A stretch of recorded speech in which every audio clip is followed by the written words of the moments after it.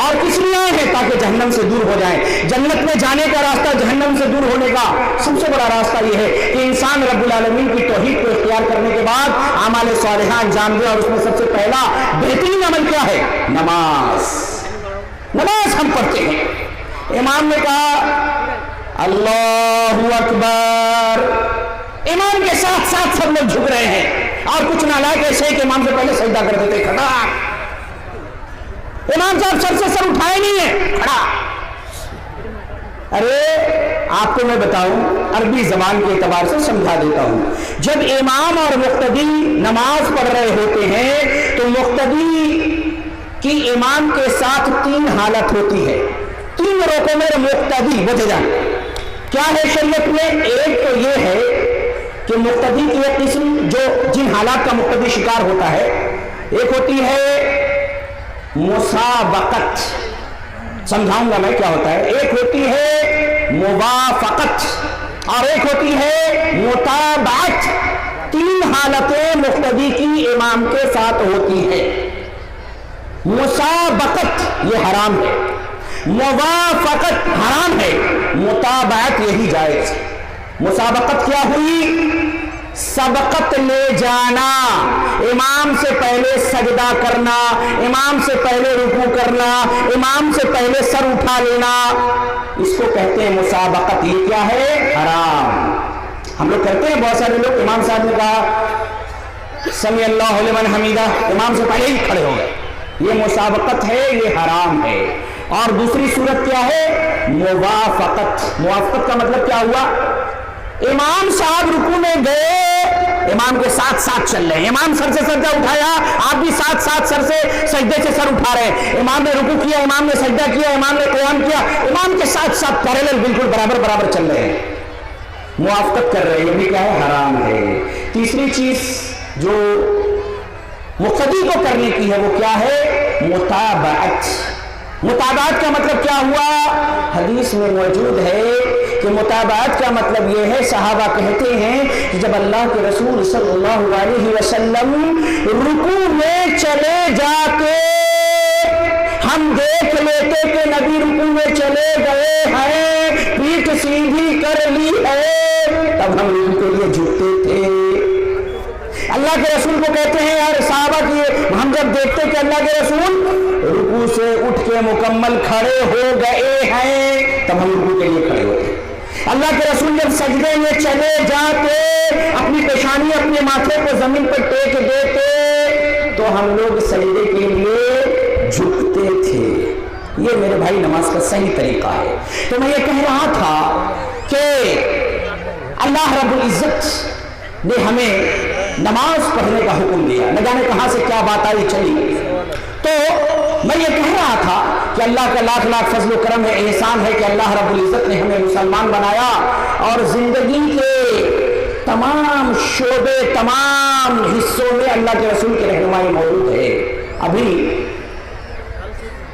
کچھ دنوں پہلے ہمارے اوپر اپنے ووٹر آئیڈینٹی کارڈ کے ویریفیکیشن کو کروانے کی ذمہ داری ڈالی گئی ہے نا۔ سارے لوگ اپنا ووٹر آئی کارڈ لے کے پروف کر رہے ہیں کہ ہاں بھائی اس کو ایک بار ویریفائی کروانا ہے۔ الحمدللہ اس قانون کا مسلمان احترام کرتا ہے، کیونکہ میں کیا کہہ رہا تھا، مسلمان سب سے زیادہ ڈسپلن کا پابند ہوتا ہے، نظم و ضبط کا پابند ہوتا ہے، کیونکہ اس کی زندگی میں نظم و ضبط کے علاوہ کچھ ہے ہی نہیں۔ کلمہ اسلام کا مطلب ہی نظم و ضبط ہے۔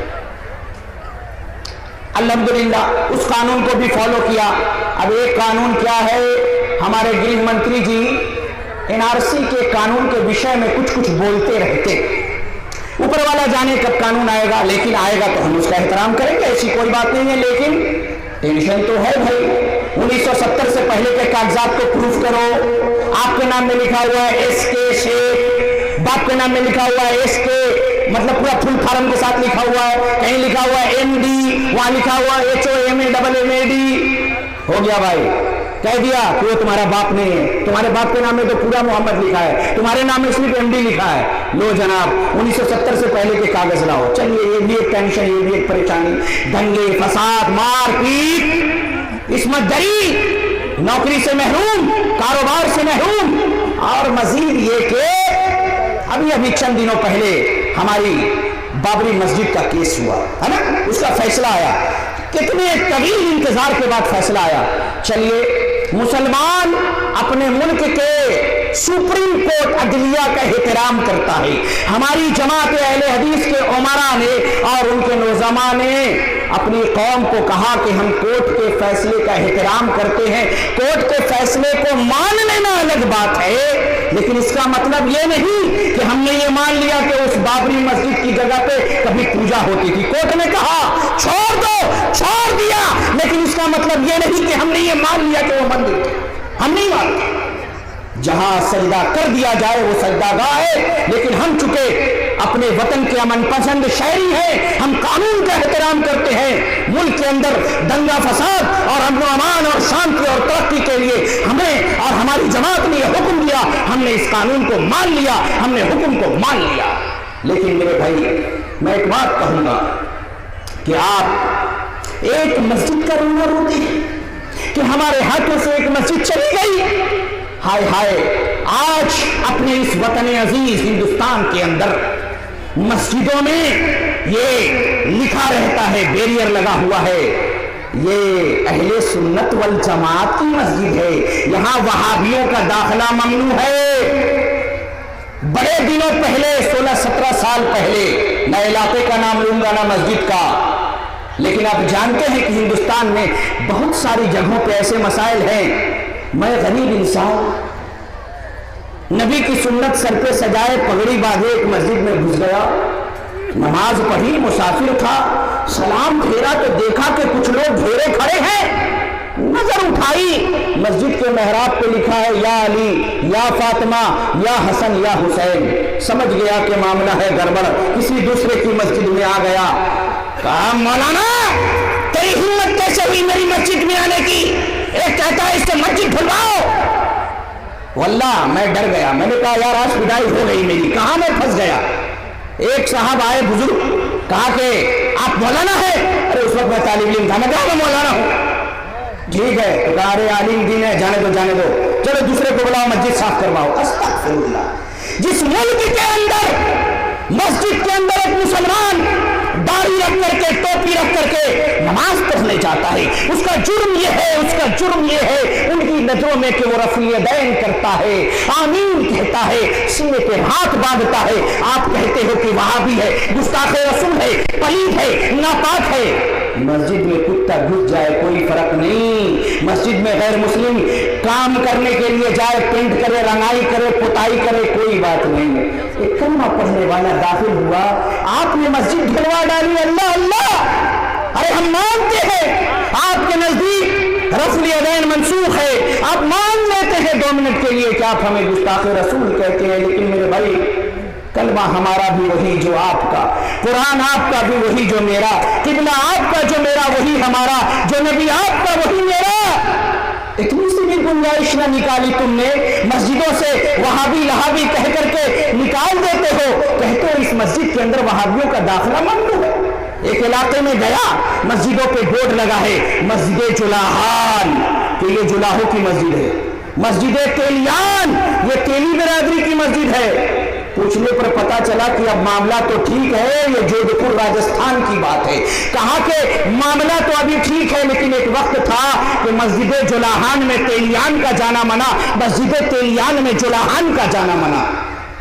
جب ہماری صورتحال ایسی ہو کہ ہم اپنی مسجدوں کے اندر رب العالمین کے بارگاہ میں سجدہ کرنے والے کو ناپاک اور پلید سمجھ کر مسجد دھلوائیں، اپنی مسجدوں پہ بورڈ لگا دے کہ ہاں فلاں فرقے والے کا داخلہ ممنوع ہے، اللہ اللہ، تو کیا ہوگا؟ اللہ کا غضب نازل نہیں ہوگا۔ اور دوسری چیز، مسجدوں کو ہم روتے ہیں، آج ہونا تو یہ چاہیے تھا کہ اس بابری مسجد کے فیصلے کے بعد مسلمان گریہ زاری کرتے، رب العالمین کی بارگاہ میں روتے، گر گراتے، اور جو مسجدیں ان کے ہاتھوں میں ہیں ان مسجدوں کو آباد کرتے، ان کو اپنے سجدے سے آباد کرتے۔ افسوس کا مقام، بابری مسجد کا فیصلہ آتا ہے، وہ مسجد مسلمانوں کے ہاتھ سے نکل گئی، مسلمانوں نے اللہ کے فضل سے، میں یہ کہوں گا اللہ کا فضل ہے کہ مسلمانوں نے اپنے سچے ہندوستانی ہونے کا ثبوت دیتے ہوئے قانون کا احترام کیا، اس کو تسلیم کیا، لیکن فجر کی نماز میں وہی 5 مصلی، فجر کی نماز میں مسجدیں خالی، مسجدیں وہی ویران، مسلمان حیران و پریشان۔ میرے بھائی، جب مسلمانوں پہ مصائب و پریشانی کا دور آتا ہے تو مسلمانوں کی 2 قسمیں پائی جاتی ہیں۔ ایک مسلمان وہ ہوتا ہے جب پریشانی آتی ہے، مصائب آتے ہیں، مشکلات آتے ہیں، طرح طرح کی سازشیں ہوتی ہیں، طرح طرح کے قوانین آتے ہیں، وہ ڈر جاتا ہے، وہ کہتا ہے اللہ اپنے دین کی مدد نہیں کرے گا، اب اسلام رسوا ہو جائے گا، مسلمان ختم ہو جائے گا، دین اسلام کا بیڑا غرق ہو جائے گا، وہ اپنے رب سے بدگمانی کا شکار ہو جاتا ہے۔ اللہ نے فرمایا الظانین باللہ ظن السوء، جو لوگ اللہ کے بارے میں بدگمانی کے شکار ہیں، علیہم دائرۃ السوء، وہ اپنی بدگمانی اور اپنے بدگمانی کے شکار خود ہو جائیں گے۔ اللہ نے فرمایا جو رب العالمین کے بارے میں بدگمان ہو جائے کہ اللہ اپنے دین کی مدد نہیں کرے گا، اللہ اپنے نبی کی مدد نہیں کرے گا، اللہ اپنی مسجد کی مدد نہیں کرے گا، اللہ مسلمانوں کی مدد نہیں کرے گا، اللہ نے فرمایا وَيُعَذِّبَ الْمُنَافِقِينَ وَالْمُنَافِقَاتِ وَالْمُشْرِكِينَ وَالْمُشْرِكَاتِ، ایسے لوگ منافق مرد و عورت ہیں، مشرک مرد و عورت ہیں جو اللہ کے بارے میں بدگمانی کا شکار ہے، ارے وہ اپنی بدگمانی کے پھیر میں خود آ گئے۔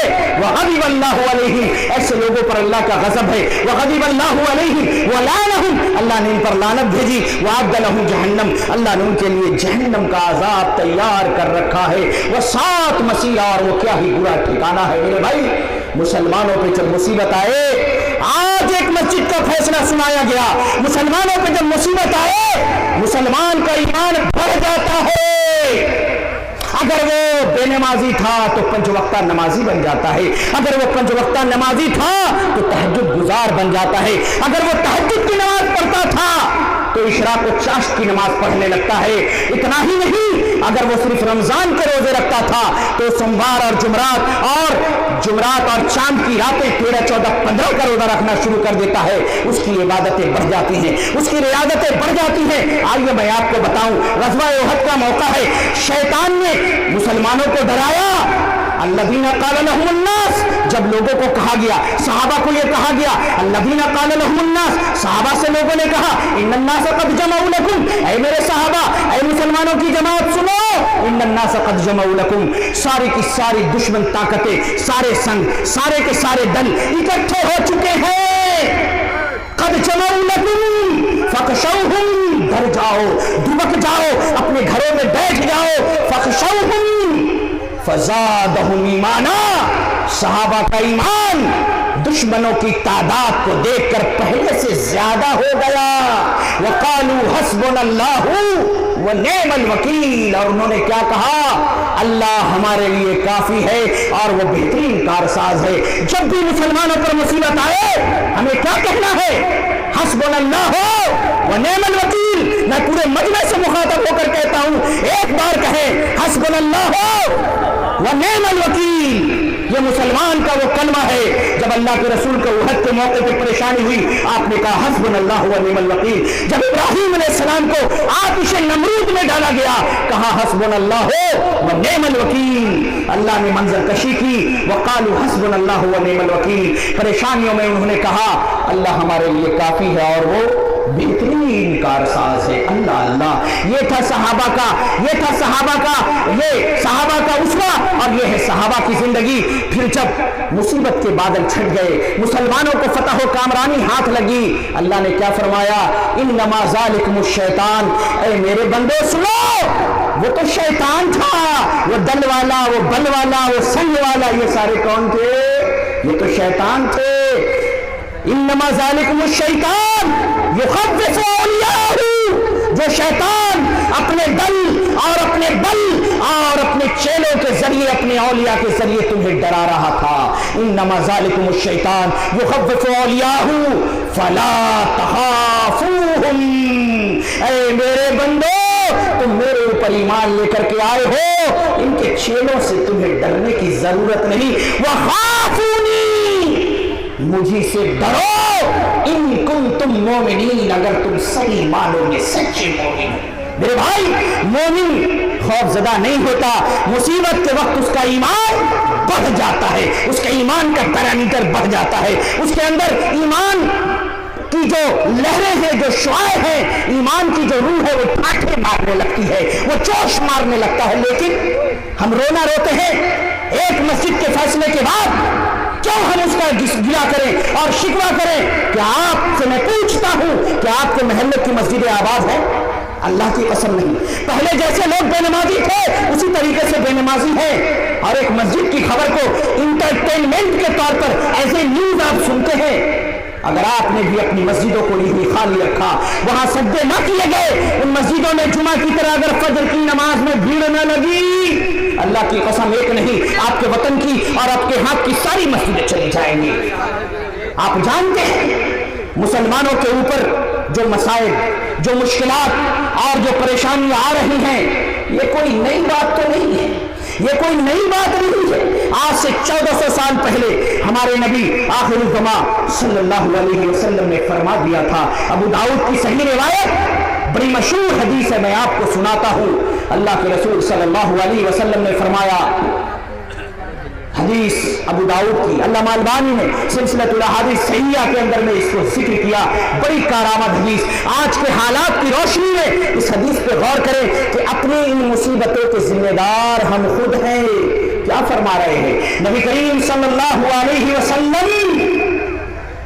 فرماتے ہیں کہ ایک زمانہ ایسا آئے گا، ایک زمانہ ایسا آئے گا، یوشکو ان تدال امم کما تدال یوشکو ان تدال امم، قریب ہے کہ دنیا کی ساری قومیں تمہارے اوپر ٹوٹ پڑیں گی تم کو صفائے ہستی سے مٹانے کے لیے، دنیا سے تمہارے وجود کو ختم کرنے کے لیے. دنیا کی ساری طاقتیں تمہارے پیچھے پڑ جائیں گی. یوشک الامم ان تداعى علیکم کما تداعى الاکلۃ الی قصعتها، جیسے کہ بھوکے لوگ دسترخوان پر ٹوٹ پڑتے ہیں. বাবা যদি একটা ভুখা মানুষ, ভুখা লোক 3-4 দিন ধরে খাবার পাইনি, ওর সামনে একটা আপনি দস্তরখান বিছিয়ে দিবেন, ওর উপরে চিকেন, লেগ পিস, রোস্ট, বাকরার ভুনা আর না জানেন নানা রকমের কি থাকবে, মাংস আর অনেক রকমের খাওয়া, ও কি করবে? 4 দিনের ভুখা লোক একদম রানটা তুলে এক মুখ ভরে একদম ছিঁড়ে থাকবে.